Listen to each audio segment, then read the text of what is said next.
Hermanos y hermanas, Dios les bendiga. Buenas noches a cada uno de ustedes. Les saludamos en el nombre de Jesús. Este que les habla es el pastor Alberto Díaz de la Primera Iglesia Bautista de Caguas. Y le damos la más cordial bienvenida a nuestro estudio bíblico, que en esta ocasión iniciamos una nueva serie de estudios basada en la carta a los Colosenses. Y hoy estaremos trabajando una introducción a este pasaje de las Sagradas Escrituras.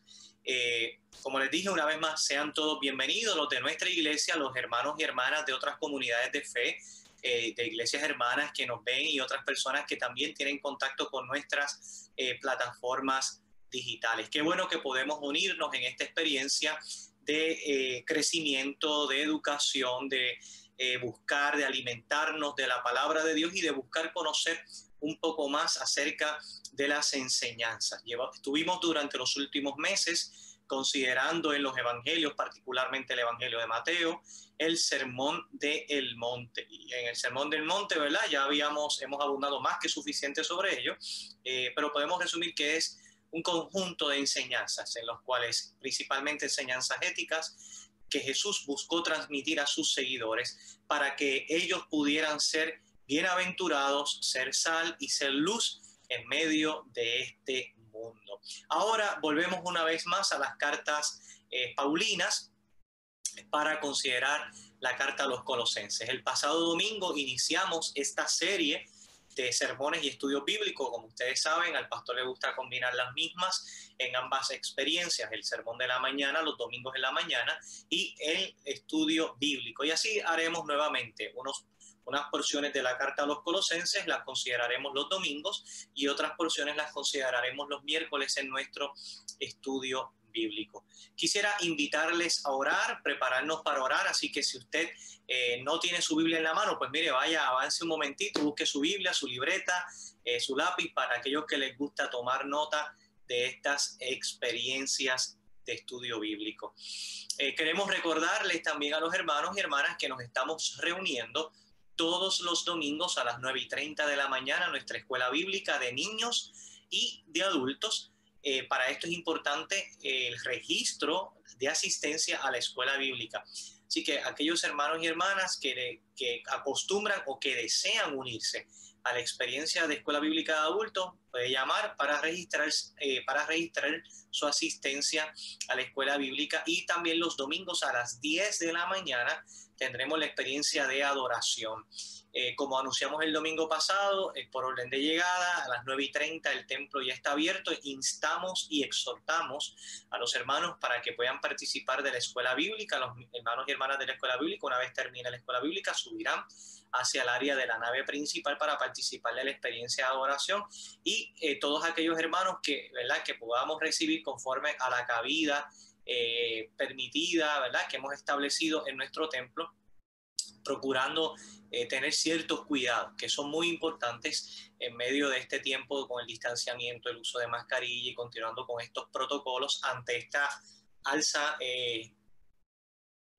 desmedida que ha habido tan recientemente en medio nuestro. Y estamos cuidándonos. Así que les instamos, hermanos y hermanas, a que podamos participar todos juntos y juntas de la experiencia de adoración. Los lunes tenemos el culto de oración a través de los grupos de oración. Les instamos a que se puedan unir a uno de estos grupos. La mayoría se reúne telefónicamente. Y los miércoles tenemos esta experiencia de adoración. Y los viernes alternos, la juventud de nuestra iglesia se reúne para tener experiencias de adoración. ¿Qué tal si tenemos un momento de oración y nos presentamos delante del Señor?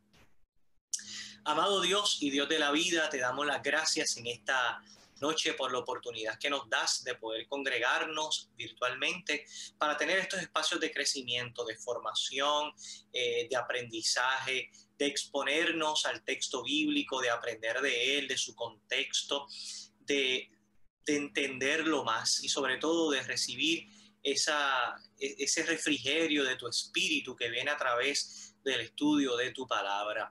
Imploramos tu sabiduría y la dirección de tu espíritu en medio de este proceder en Cristo Jesús. Amén, amén. Les invito a buscar en nuestras Biblias la carta a los Colosenses, capítulo 1, versículos 1 y 2. Carta a los Colosenses, capítulo 1, versículos 1 y 2. Y mientras usted busca su Biblia, yo voy a compartir la presentación de la noche de hoy para que podamos estar todos, ¿verdad? Podamos participar todos de la experiencia de aprendizaje de hoy. Colosenses, capítulo 1, versículos 1 y 2. Nos dice la palabra del Señor. Pablo, apóstol de Jesucristo, por la voluntad de Dios y del hermano Timoteo, a los santos y fieles hermanos en Cristo que están en Colosas, gracia y paz sean a vosotros de Dios nuestro Padre y del Señor Jesucristo. En esta ocasión vamos a ver, aquí tenemos un poco lo que va a ser el proceso del estudio bíblico de hoy en términos de los objetivos, repasar algunos conceptos generales que en esta ocasión me gustaría repetir los conceptos que estudiamos en Efesios, luego en breve les explico por qué, trabajar la ubicación geográfica, un poco la ubicación histórica, algunas fotos que me gusta presentarles hasta llegar a la aplicación y a la conclusión. Aunque la experiencia de hoy va a ser una experiencia puramente introductoria, no vamos a ir al texto bíblico, sino que vamos a hablar de manera general acerca de la iglesia de Colosas, quiénes eran, qué enfrentaba, cuáles eran sus desafíos. ¿Está bien? Y ya en el próximo estudio bíblico estaremos considerando el texto en particular. Parte de los objetivos en esta ocasión es ubicar a la comunidad de fe en Colosas geográfica e históricamente.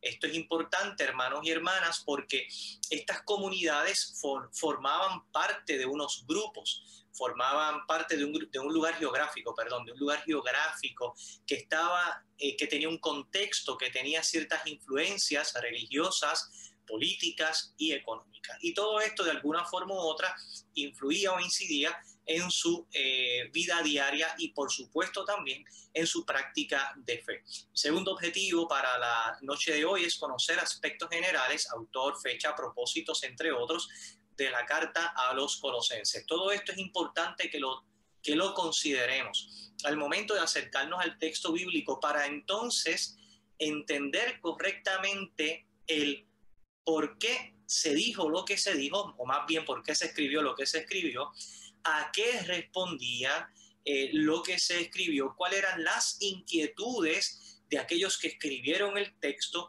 cuáles eran las realidades de aquellos a los que se les escribió, de los destinatarios del texto bíblico.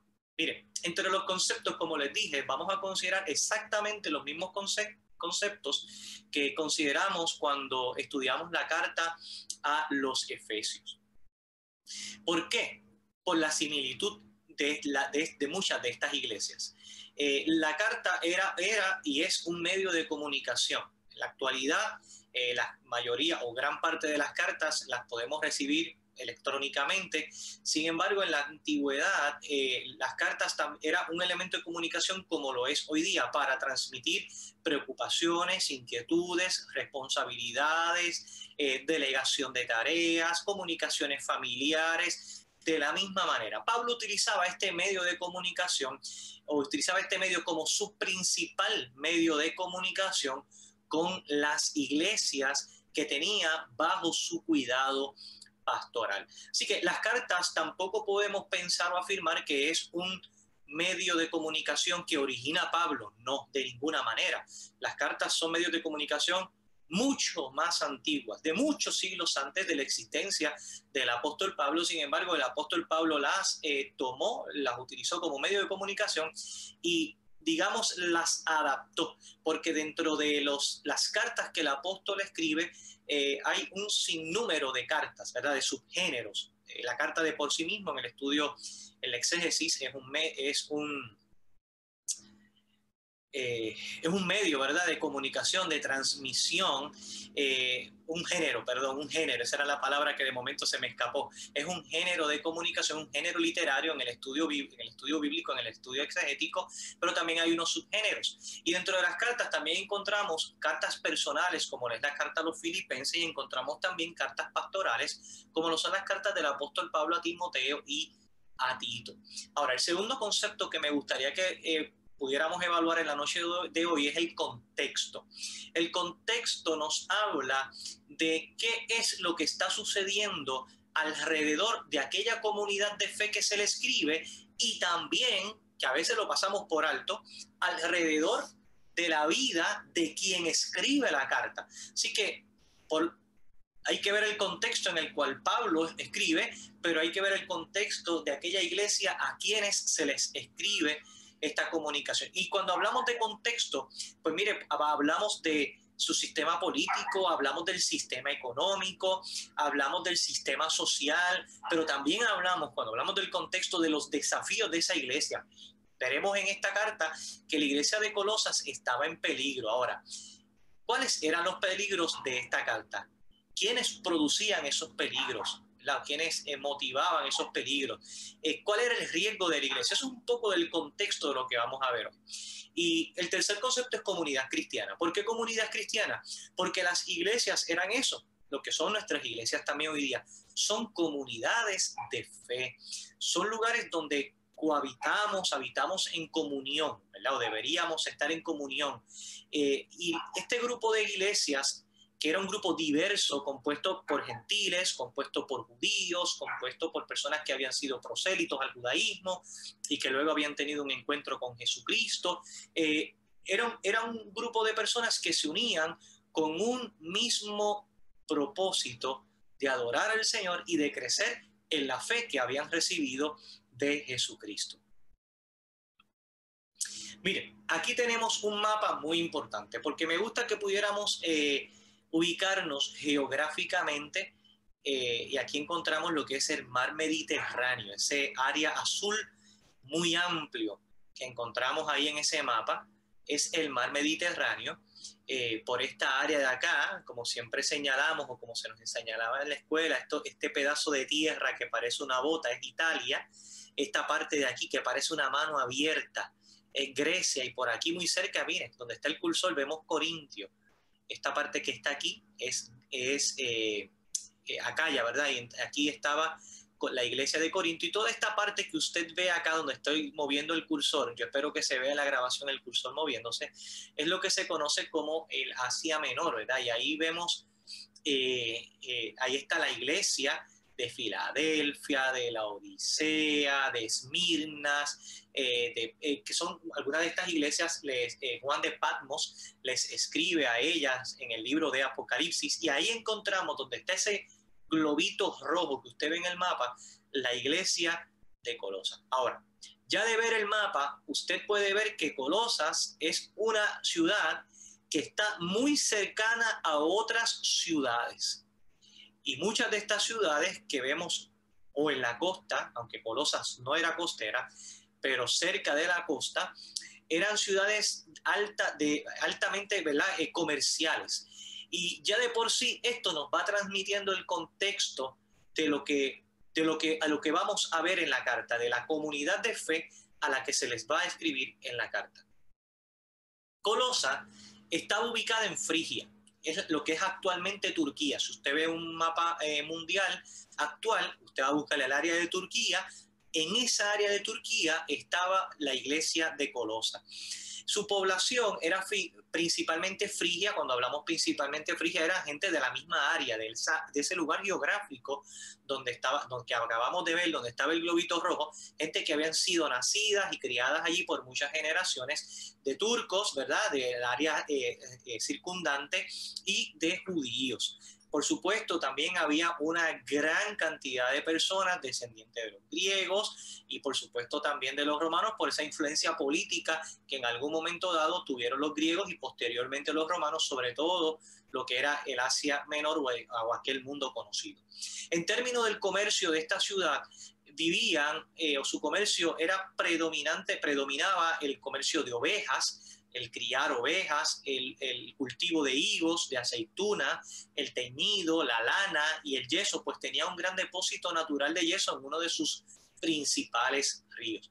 La situación económica de esta ciudad era una muy buena y esto lo evidencia el embargo realizado por el gobernador de la Odisea en el año 62 a.C. Fíjese que es prácticamente 80, 90 años antes que el apóstol Pablo, ¿verdad? O que el autor de la carta escribiera la carta a los Colosenses. Ya desde el año 62 antes de Cristo se dio un embargo de parte del gobernador de la Odisea por la cantidad de oro y de bienes que desde Colosa llegaban al templo como tributo al templo. Tributos que ¿quiénes estaban? Los judíos, por supuesto, los judíos o los prosélitos, que tributaban al templo, y en muchos de estos tributos eran en oro, eran en pieles, eran en animales, como pago al tributo del templo.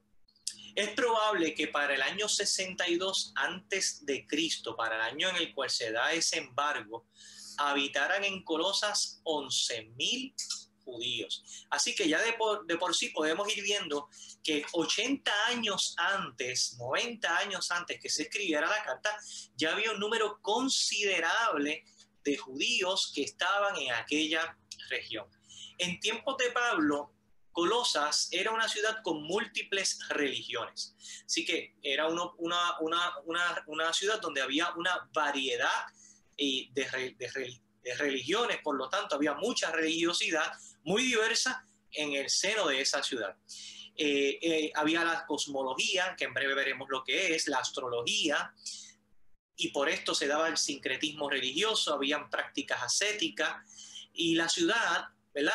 En algún momento dado de la historia, para el año 60 después de Cristo, esta ciudad fue destruida por un terremoto. Es por eso que Colosas no existe en la actualidad. ¿Qué es la cosmología y la astrología? Miren, yo les voy a dar una definición sumamente sencilla y sumamente breve. Pues de por sí, estos son temas que pueden estudiarse en una experiencia como esta. La cosmología es una forma de ver a Dios, de las múltiples formas, ¿verdad?, en las cuales el ser humano ve, interpreta a Dios. Pues esta es una de las formas de ver a Dios y el universo y su funcionamiento. La cosmología, entre otras cosas, planteaba una forma del entendimiento de lo divino a partir de la existencia del mundo. En otras palabras, porque el mundo existe, sabemos que Dios existe. Eso era uno de sus muchos y amplios planteamientos. La astrología enseña que, enseñanza que afirma que los cuerpos celestes predicen o indican cuál será el destino del ser humano. Quizás en nuestro contexto es más conocido la astrología porque se da de diversas formas y maneras, y hasta se patrocinan y hay de muchas formas y maneras. Vamos a seguir. Aquí encontramos, vamos a ubicarnos históricamente. Es probable que para el tiempo, y cuando digo probable, ¿verdad?, porque siempre en estos procesos pues puede haber un margen de error, que para el tiempo en el cual se escribe la carta, Claudio estaba en el poder en Roma. Era el emperador de Roma, que lo fue entre el año 41 al año 54 después de Cristo. Claudio se hizo aliado del ejército romano. Bueno, yo creo que podemos decir que alió consigo al ejército romano. ¿Cómo lo hizo? A través de ciertas reformas que le beneficiaron o que tuvieron como resultado que el ejército le fuera fiel a él. De hecho, Claudio llega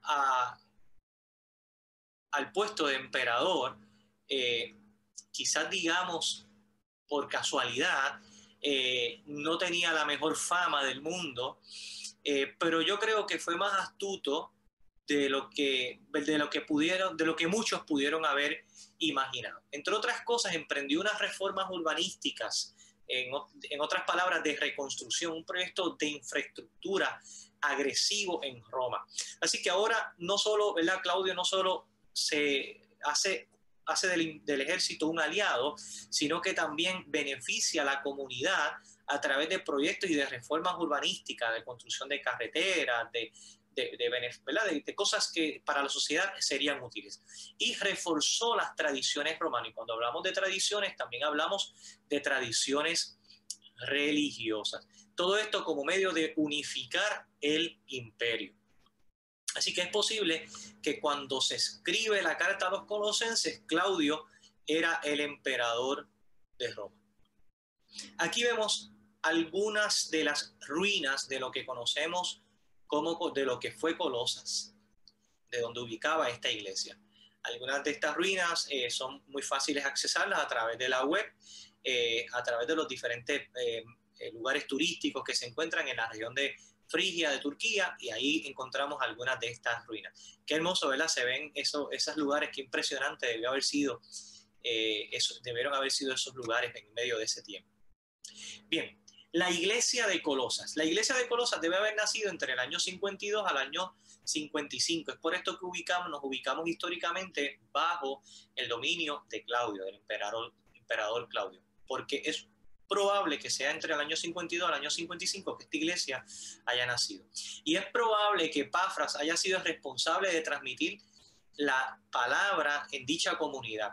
Yo no me atrevería a decir que haya sido el fundador, no lo sé, es difícil saberlo, pero ciertamente fue uno de los precursores o el precursor de que el evangelio llegara a Colosas y de que aquella iglesia se fundara en aquel lugar. Así que Epafras, que es mencionado en la carta a los colosenses, es un personaje muy importante en la historia de Colosas, por ende, en la historia de la iglesia del siglo I. Era uno de esos líderes destacados en nuestras comunidades de fe.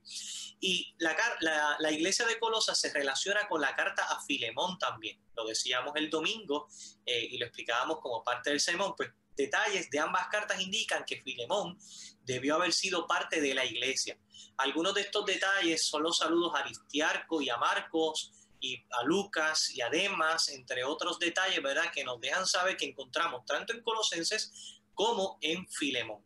Ahora, Pablo comparte su intención en esta carta, por eso decimos que estas cartas se relacionan mucho, porque comparte su intención de enviar a Onésimo a Colosas para que acompañe a Tíquico en su misión, en ese viaje, en esa travesía ministerial. Y decíamos que Onésimo, cuando usted lee la carta a los filipenses, había sido esclavo de Filemón, que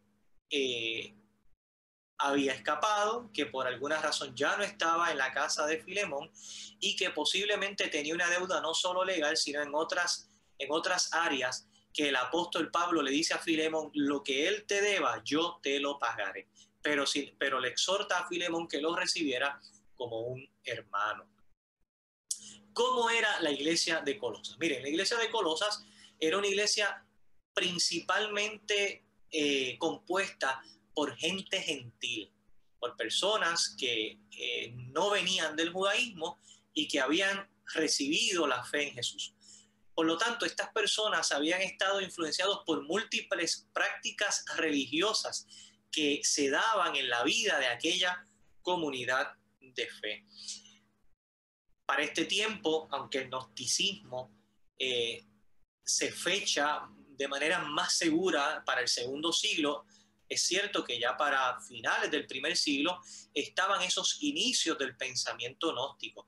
Así que hay gran probabilidad, o es probable, que dentro del pensamiento o de esos riesgos que enfrentaba la iglesia de Colosas fuera el pensamiento del gnóstico, donde afirmaban que el conocimiento era lo que nos salvaba, cuando la fe de Jesucristo o el cristianismo afirmaba que Jesucristo, más allá del conocimiento humano, que Jesucristo era Salvador.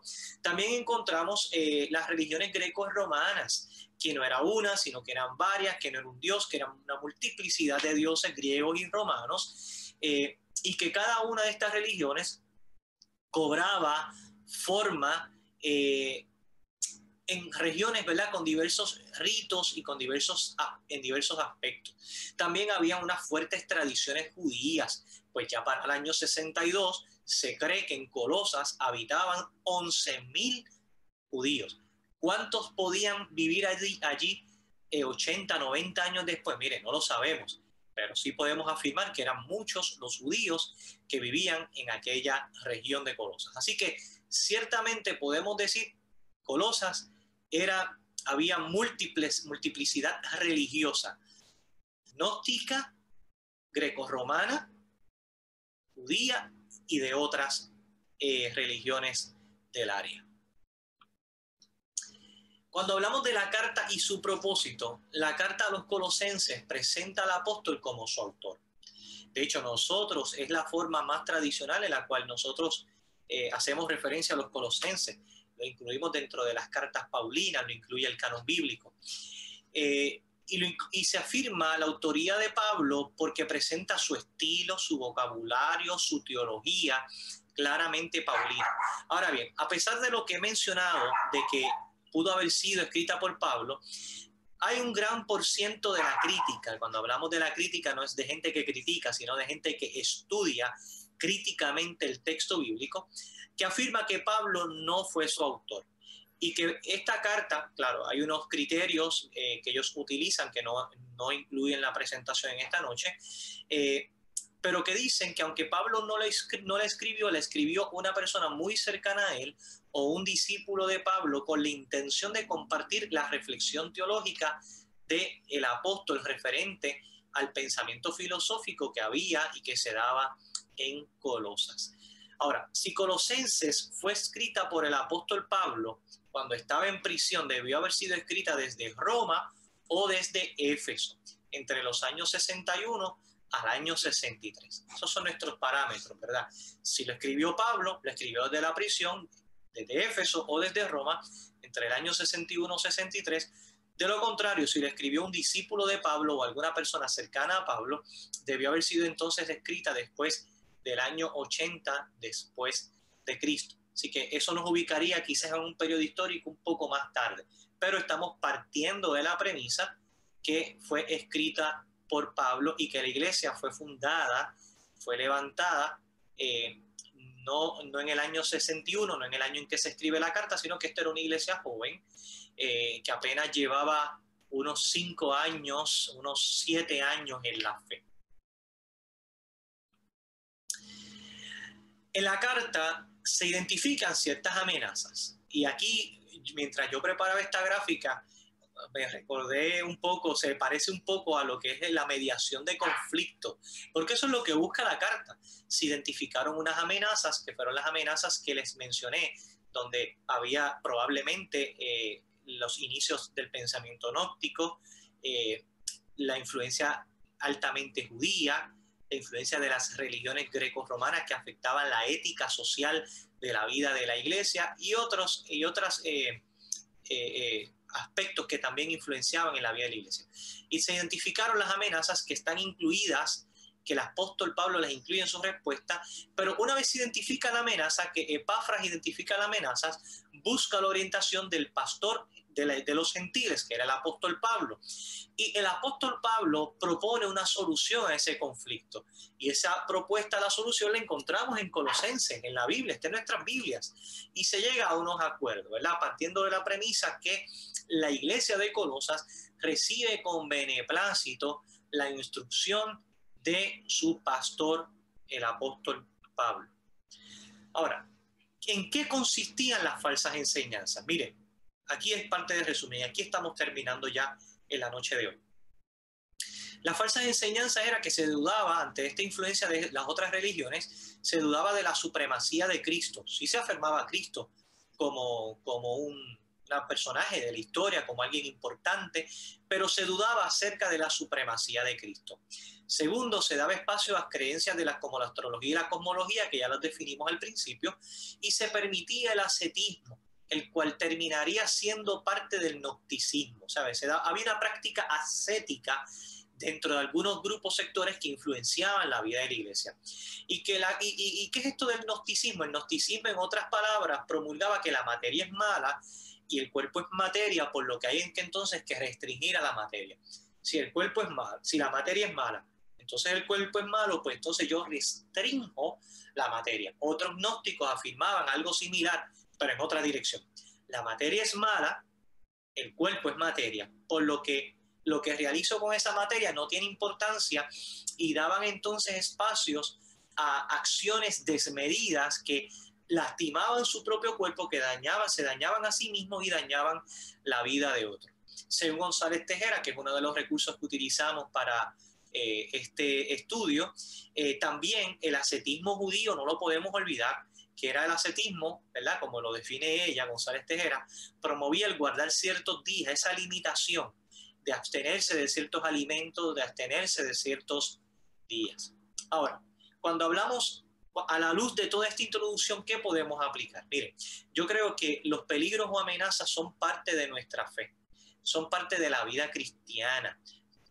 No son parte de nuestra fe, perdón. Las amenazas a nuestra fe son parte de la vida cristiana. Siempre vamos a estar. El apóstol Pablo decía que en momentos determinados estuvo en peligro de muerte, en peligro de muerte. Jesús de Nazaret decía que bienaventurados seremos cuando por su causa nos vituperen y os persigan. Así que habrá peligro, habrá amenaza, habrá crítica que enfrentaremos por causa de nuestra fe. Y cuando eso suceda, hagamos como dijo Jesús, alegrémonos porque nuestro galardón es grande en los cielos. Pero hay peligros que a veces no son contra la vida misma, contra la vida física, sino que son contra nuestra vida de fe, contra lo que creemos, contra lo que hemos entendido como palabra, dirección, instrucción de Dios para la vida de la iglesia. Ahora, ante los peligros y amenazas, ¿qué debemos hacer? Buscar la dirección divina. Eso es parte de lo que nos enseña este texto bíblico. Busquemos la dirección de Dios en nuestra vida. ¿Qué fue lo que hizo el liderato de la iglesia? Fue donde Pablo. Le dijeron, Pablo, este es el problema que estamos teniendo. Estos son los peligros que estamos enfrentando. Estas son las preocupaciones que tenemos como iglesia. Y el apóstol Pablo, bajo la dirección de Dios, brindó la instrucción necesaria o la palabra necesaria para la vida de esta iglesia. Por último, obedezcamos la propuesta divina como la salida y o solución para nuestra necesidad. Así que si en algún momento somos amenazados y buscamos la dirección divina, permitámonos nosotros mismos obedecer esa propuesta divina, que a veces va a ser como nosotros deseamos y en ocasiones va a ser distinto a como nosotros deseamos. Ya para concluir, debemos afirmar lo siguiente, y es que ante los múltiples peligros que podamos enfrentar, busquemos el consejo de Dios, el cual siempre será para bendición, vida y libertad. Busquemos el consejo de Dios. Nosotros también podemos enfrentar peligro. El domingo explicábamos cuál era uno de ellos. Y aquellos que deseen, les instamos a que puedan ir a la grabación del pasado domingo, escuchar el sermón si no tuvo la oportunidad de hacerlo. Pero hay varios peligros y son muchos los peligros que podemos correr como iglesia. Y a veces pensamos que es la persecución y a veces pensamos que es el que se nos limita en ciertas cosas. Pero yo pienso que a veces uno de los peligros es que nos acomodemos demasiado en nuestra zona de confort y dejemos de cumplir la misión. Pienso, como decía el domingo, que parte de los peligros es que nos hagamos insensibles a la realidad de nuestra sociedad. Pienso que parte de los peligros es que dejemos de ser voz profética en medio de este tiempo y de nuestra sociedad. Así que, hermanos, ante los peligros, busquemos el consejo de Dios y obedezcamos su mandato para nuestra vida.